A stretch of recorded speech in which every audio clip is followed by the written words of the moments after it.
pagi, selamat siang, selamat sore, dan selamat malam. Kembali lagi di konten WG di mana kita akan membahas informasi terhangat seputar gadget. Bersama aku Hilmi, berikut adalah Waktu Indonesia bagian gadget.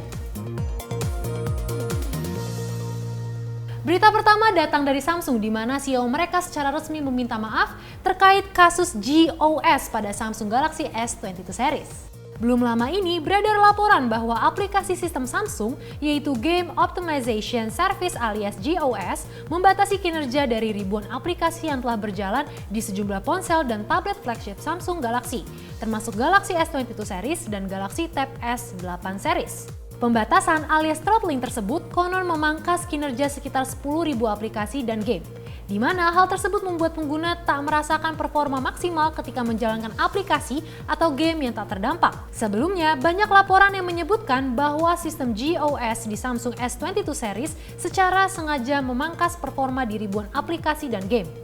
Hasilnya, aplikasi-aplikasi tersebut tidak akan berjalan di performa tertingginya, sehingga berdampak pada pengalaman pengguna. Terlebih, GOS disebut tidak bisa dinonaktifkan sehingga pengguna terpaksa harus bertahan dengan isu performa tersebut. Sebagai respon atas kejadian ini, Vice Chief Chairman sekaligus CEO Samsung, Jong Hee-han, secara langsung menyampaikan permintaan maafnya karena pihaknya tidak mendengar laporan yang didasari dari keluhan pengguna tersebut. Beliau meminta maaf karena mereka tidak dapat mempertimbangkan kebutuhan konsumen dengan baik dan beralasan bahwa mereka bertujuan membatasi performa CPU dan GPU ke tingkat yang sesuai untuk meminimalisir isu overheat di perangkat sembari menyeimbangkan performa perangkat tersebut. Ya iyalah netizen ngamuk, yang namanya handphone flagship harusnya itu bisa ngasih performa yang gak nanggung-nanggung. Tapi jujur sih aku salut sama Samsung karena mereka bisa langsung ngasih solusi yang terbaik. Versi iOS yang ditunggu-tunggu yaitu versi 15.4 yang punya fitur unggulan Face ID dengan masker kini menimbulkan masalah baterai boros di perangkat Apple. Minggu lalu, Apple mulai menyebarluaskan iOS 15.4 ke pengguna iPhone, di mana fitur andalannya adalah Face ID yang tetap bisa mengenali wajah pengguna meski memakai masker. Agar fitur ini bisa dipakai, pengguna harus melakukan pemindaian wajahnya lagi, yaitu untuk merekam informasi lebih banyak dari wajah pengguna, terutama di bagian sekitar mata karena bagian lainnya tertutup masker. Hanya saja pembaruan ini juga dikeluhkan oleh beberapa pengguna karena konsumsi baterai iPhone-nya menjadi sangat boros. Biasanya masih akan terjadi pembaruan lain yang berjalan di background dan tak terlihat oleh pengguna. Jadi seharusnya beberapa hari setelah pembaruan baru bisa dipastikan apakah memang ada masalah konsumsi daya yang berlebih atau tidak. Dan Apple pun seharusnya tak akan tinggal diam jika memang ada masalah dalam pembaruan sistem operasinya tersebut. Kalau nggak salah ya, isu begini tuh emang selalu ada setiap kita abis upgrade iOS gitu kan. Ya biasa lah, namanya juga dagang, jadi produknya tuh lama-lama agak dikurang-kurangin gitu supaya kita itu bisa langsung upgrade ke iPhone 13 Pro Max. Masih dari Apple, buat kalian yang memutuskan untuk mengganti iPhone kalian menjadi versi yang lebih tinggi, kini Apple telah resmi menjual iPhone 12 dan 12 Pro versi refurbished. Sebagai informasi, barang refurbished merupakan barang yang sudah dibeli oleh konsumen.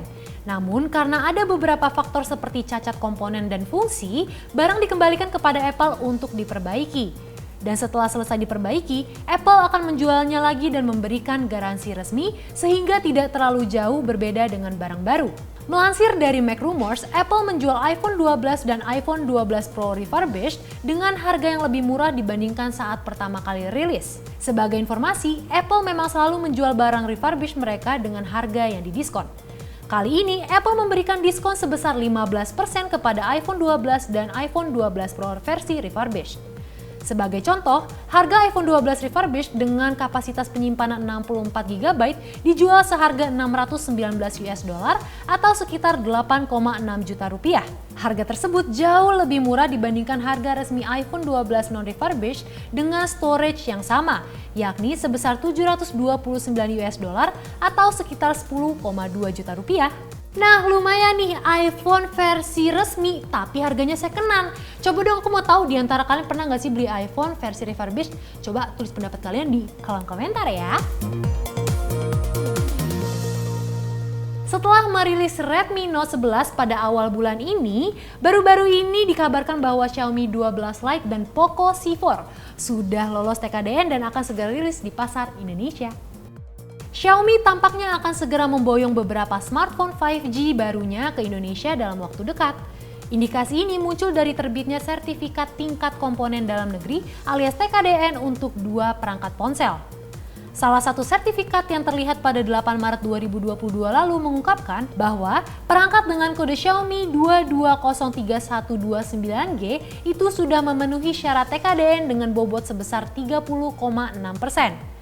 Dan setelah ditelusuri, kode tersebut mengacu pada salah satu calon anggota baru dari keluarga Xiaomi 12, yakni Xiaomi 12 Lite. Sementara itu, satu sertifikat lainnya terpantau muncul di situs TKDN, di mana terlihat sebuah perangkat yang memiliki kode Poco 22033QPG dan diyakini merupakan kode global untuk Poco C4 yang konon merupakan rebranding dari Redmi 10C. Meski belum diluncurkan secara resmi, namun bocoran terkait Xiaomi 12 Lite dan Poco C4 ini sudah bertebaran di internet. Berdasarkan rumor yang beredar, Xiaomi 12 Lite akan memiliki layar OLED 6,55 inci dan konon sektor dapur pacu ponsel ini akan ditenagai oleh chipset Snapdragon 778G+. Sedangkan untuk Poco C4 akan membawa layar seluas 6,53 inch dan akan diotaki oleh chipset MediaTek Helio G25. Tapi inget ya, kalau informasi ini masih sekedar rumor karena emang belum ada pernyataan resmi dari pihak Xiaomi. Pada event MotoGP Mandalika kemarin, pihak Oppo sempat melakukan pengujian kecepatan sinyal 5G mereka dan mendapatkan hasil mencapai 1000 Mbps. PR Manager Oppo Indonesia Aryo Medianto mengatakan bahwa perangkat Oppo Reno 7Z 5G memiliki kompatibilitas dengan jaringan 5G di Indonesia. Menurutnya, jaringan 5G pada perangkat tersebut dapat langsung digunakan oleh pengguna tanpa melakukan langkah aktivasi atau pembaruan perangkat lunak terlebih dahulu. Oppo Reno 7Z 5G sendiri menggunakan prosesor Snapdragon 695 5G. Perangkat tersebut sudah mendukung 5G dengan teknologi DSS alias Dynamic Spectrum Sharing yang juga digunakan oleh salah satu operator penyelenggara 5G di tanah air. Sebagai gambaran seberapa cepat kecepatan 5G, uji dilakukan dengan Reno 7Z 5G untuk mengunduh permainan Call of Duty pada toko aplikasi Google dengan besaran file sebesar 1,8 GB. Game tersebut berhasil diunduh dalam waktu 1 menit 37 detik. Keren banget sih Oppo, bisa tembus sampai 1000 Mbps. Tapi bentar dulu deh, ini tuh karena emang HP-nya yang bagus atau karena pawang hujan ya?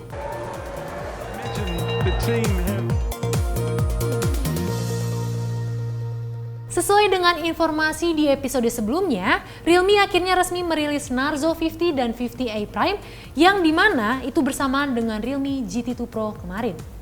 Untuk Realme Narzo 50, smartphone ini kembali diluncurkan sebagai smartphone gaming terjangkau dan membawa SoC baru yakni Helio G96 untuk mendapatkan performa gaming terbaik untuk penggunanya.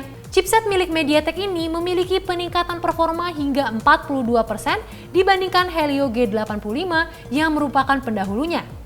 Di mana ini berarti akan ada peningkatan performa yang cukup tinggi di Realme Narzo 50. Beralih ke Realme Narzo 50A Prime. Ini merupakan salah satu smartphone gaming termurah yang ditawarkan oleh Realme. Sebab smartphone ini memiliki harga di kisaran 2 juta rupiah dengan pengalaman gaming yang sangat baik. Prosesor yang mereka gunakan adalah Unisoc T612, di mana pengguna juga akan mendapatkan pilihan RAM hingga 4 GB dan penyimpanan hingga 128 GB. Realme mengklaim bahwa gamer akan dapat memainkan game favorit mereka tanpa perlu khawatir lagi. Nah, gini dong Realme, nggak cuma ngasih harga yang murah, tapi bisa juga ngasih performa yang nggak kaleng-kaleng pastinya.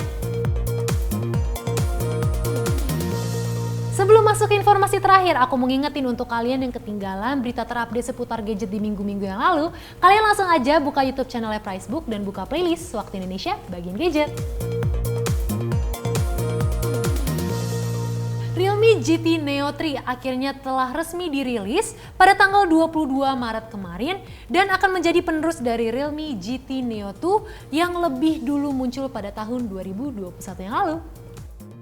Dibandingkan pendahulunya, Realme GT Neo 3 hadir dengan beberapa peningkatan spesifikasi, salah satunya dengan dukungan fast charging yang lebih besar. Tak tanggung-tanggung, Realme melengkapi ponsel barunya dengan teknologi fast charging 150 watt yang diklaim mampu mengisi baterai dari 0 sampai 50% hanya dalam waktu 5 menit saja.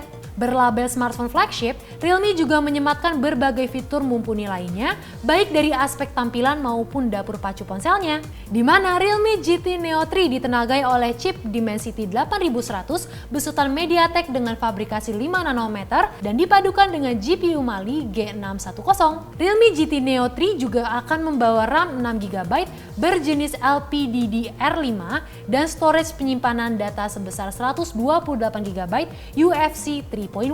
Ada pula pilihan RAM lebih besar yaitu 8GB dan memori internal 256GB dan RAM 12GB plus storage 256GB. Terkait harganya, ponsel flagship terbaru dari Realme ini dijual di Cina dengan bandrol sekitar 4,5 juta rupiah untuk versi terendah dan 6,3 juta rupiah untuk versi tertinggi. Kira-kira dengan harga 4 jutaan kalian tertarik gak sih buat beli?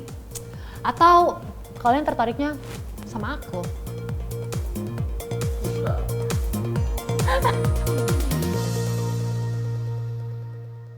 Sekian berita gadget dalam seminggu kebelakang kali ini. Hilmi dan segenap kru yang bertugas pamit. Terima kasih dan sampai jumpa.